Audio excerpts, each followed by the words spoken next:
তুমি যে প্রবলেম বা যে বিষয়টাকে যে রিসার্চ করবে বা যেটার উপরে কাজ করবে সেটার উপরে তোমাকে এক দু প্যারাগ্রাফ সুন্দর করে লিখতে হবে যে এই প্রবলেম আছে এবং এই রিসার্চ গ্যাপ আছে, যার জন্য আমি এই রিসার্চটা করতে যাচ্ছি। এবং এই জায়গায় তুমি এটাও লিখতে পারবে যে চিহ্নিত তার গুরুত্বটা কি, কেন সেই বিষয়ে নিয়ে তুমি কাজ করতে চাইছো, সেটা তোমাকে লিখতে হবে। ঠিক আছে। 3 নম্বর স্টেপে তোমাকে লিখতে হবে লিটারেচার রিভিউ বা রিভিউ অফ লিটারেচার। তো রিভিউ অফ লিটারেচার বা লিটারেচার রিভিউ, তুমি যে বিষয়ের উপর কাজ করবে সেই বিষয় সম্পর্কিত পাশাপাশি অতীতে আরো বিভিন্ন লেখক বিভিন্ন গবেষক কাজ করে গিয়েছে, সেগুলো তোমায় খুঁজে বের করতে হবে। সেটা হয়তো বই হতে পারে, ম্যাগাজিন হতে পারে, জার্নাল হতে পারে, নিউজ পেপার আর্টিকেল হতে পারে। ঠিক আছে। সেগুলো তোমাকে খুঁজে বের করতে হবে, যেগুলোকে বলা হয় সোর্সেস বা ডেটা আমরা সাধারণত বলি। তো তোমাকে কিছু লিটারেচার রিভিউ লিখতে হবে যে তুমি যে বিষয় নিয়ে কাজ করবে এই বিষয় সম্পর্কিত কাজ আগে হয়েছে কিনা, যদি হয়ে থাকে কি কি কাজ হয়েছে, তোমাকে 4-5-6টা কাজ খুঁজে বের করতে হবে এবং সেগুলোর সেই বইগুলো তোমাকে বই হোক বা জার্নাল হোক সেগুলো খুঁজে বের করতে হবে এবং একটু একটু মোটামুটি সেই কাজের মূল নির্দেশটা সংক্ষেপে একটা প্যারাগ্রাফের মধ্যে লিখতে হবে। এটাকে বলা হয় লিটারেচার রিভিউ বা রিভিউ অফ লিটারেচার। তারপরে স্টেপে তোমাকে লিখতে হবে রিসার্চ অবজেক্টিভস। এই গবেষণাধর্মী যে পেপার যেটা তৈরি করবে, সেমিনার পেপার, এই পেপারের উদ্দেশ্য কি। খুব বেশি না, মিনিমাম হলেও 2টো বা 3টে-4টে তোমার রিসার্চ অবজেক্টিভ থাকবে যে এই আমি গবেষণা করে এই উদ্দেশ্য নিয়ে আমি এই গবেষণাটা করছি বা এই পেপারটা আমি লিখছি, আমার এই গবেষণার মূল উদ্দেশ্য হলো এইটা এইটা এইটা। এরকম 2-3টে অবজেক্টিভ তোমাকে, অর্থাৎ টার্গেট তোমাকে সেট করতে হবে। এবং অবজেক্টিভের উপরে কেন্দ্র করে নেক্সট তোমাকে কয়েকটা রিসার্চ কোয়েশ্চন বা হাইপোথেসিস লিখতে হবে। হাইপোথেসিস হলো পূর্বানুমান, আগে থেকে কিছু অনুমান করা। ঠিক আছে। কোন একটা বিষয়কে আগে থেকে যদি অনুমান করা হয় যেটাকে বলা হয় হাইপোথেসিস বা আমরা টেকনিক্যালি বলি রিসার্চ কোয়েশ্চন। যেমন আমি একটা উদাহরণ দিচ্ছি, গণতন্ত্র নিয়ে যেটা আমি কথা বলছি যে women participation or poor participation of women in Indian democracy, একটা টপিক বা যেটার উপরে তোমরা পেপার তৈরি করবে। নারীদের অংশগ্রহণ ভারতীয় রাজনীতি, দুর্বল অংশগ্রহণ ভারতীয় রাজনীতি, এটার উপর তোমার মূল টপিক। এবার তোমাকে কি করতে হবে, কিছু কোয়েশ্চন, রিসার্চ কোয়েশ্চন আগে থেকে রেডি করে রাখতে পারো। তুমি এটা একটা কোয়েশ্চন এরকম থাকতে পারে যে women participation in Indian democracy is very poor. এরকম একটা হাইপোথিসিস তোমার হতে পারে যে ভারতীয় রাজনীতিতে মেয়েদের অংশগ্রহণ খুবই কম। এবার তুমি গবেষণা করে হয়তো দেখা যেতে পারে যে অংশগ্রহণ কম না বেশি সেটা তুমি পরে প্রমাণিত হবে, কিন্তু আগে থেকে যে অনুমান করা, বা তুমি এটা বলতে পারো যে মুসলিম নারীরা ভারতীয় গণতন্ত্রে অংশগ্রহণ খুবই কম, এটা তোমার একটা হাইপোথিসিস। ঠিক আছে।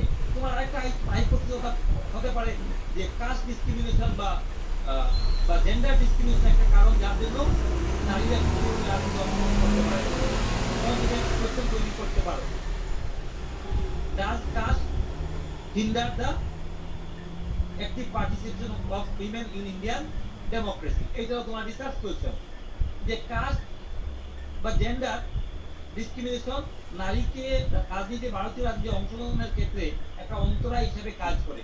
এটা তোমার একটা কোয়েশ্চন, এটা তোমার রিসার্চ কোয়েশ্চন। পরে গবেষণা করে তুমি এই রিসার্চ কোয়েশ্চনের উত্তর পরে তুমি দিতে পারবে।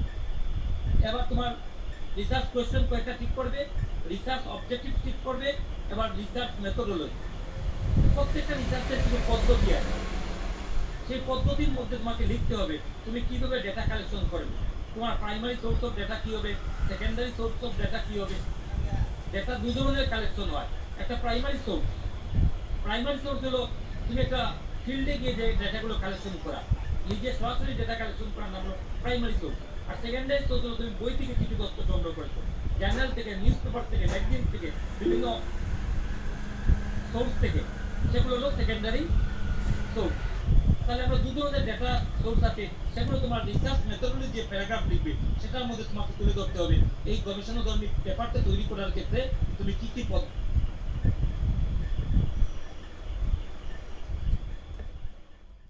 ইন্টারপ্রিটেশন, ডেটা অ্যানালিসিস, দত্তা দেব। যে তথ্যগুলো সংগ্রহ করবে সেটা করতাম। বা যে বিষয়টার উপর তুমি গবেষণা টাকা করবে, পড়তা এবার সেই বিষয়টার কত পড়তা? মূল বিষয়বস্তু পুঙ্খানুপুঙ্খভাবে বা যে ডেটাগুলো কালেকশন করেছো সেগুলো অ্যানালিসিস, ইন্টারপ্রিটেশন, ব্যাখ্যা করবে।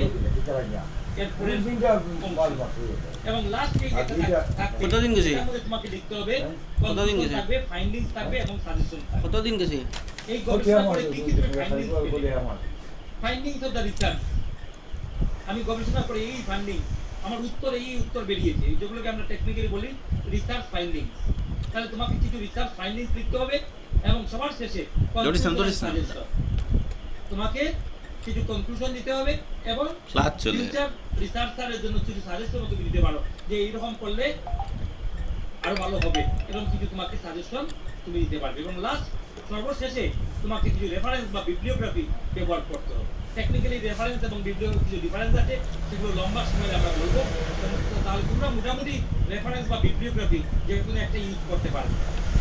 তথ্যসূত্র, সংক্ষেপে আমরা বলি তথ্যসূত্র, তুমি এই গবেষণা তুমি পেপার তৈরি করতে গিয়ে কোথা থেকে কি কি তথ্য নিয়েছো তার ডিটেইলস তোমাকে লিখতে হবে। 300 বই, জার্নাল, নিউজপেপার, ম্যাগাজিন যেগুলো ব্যবহার করেছো, ইন্টারনেট সোর্স, সেগুলো তোমাকে মেনশন করতে হবে রেফারেন্সে গিয়ে, রেফারেন্স দিতে হবে, নাহলে কোনো গবেষণাধর্মী পেপার রেফারেন্স ছাড়া হবে না। তুমি যদি একটা লাইনও যদি কোথা থেকে নিয়ে আসো সেটা তোমার রেফারেন্সে মেনশন করতে হবে যে আমি এই বইয়ের এই পৃষ্ঠা থেকে, এই লেখকের এই বইয়ের এই পৃষ্ঠা আমি ইউজ করেছি। ঠিক আছে, এবার আমার দিক থেকে শেষ। তোমাদের যদি কোনো কোয়েরি থাকে তাহলে কোয়েশ্চেন করতে পারো।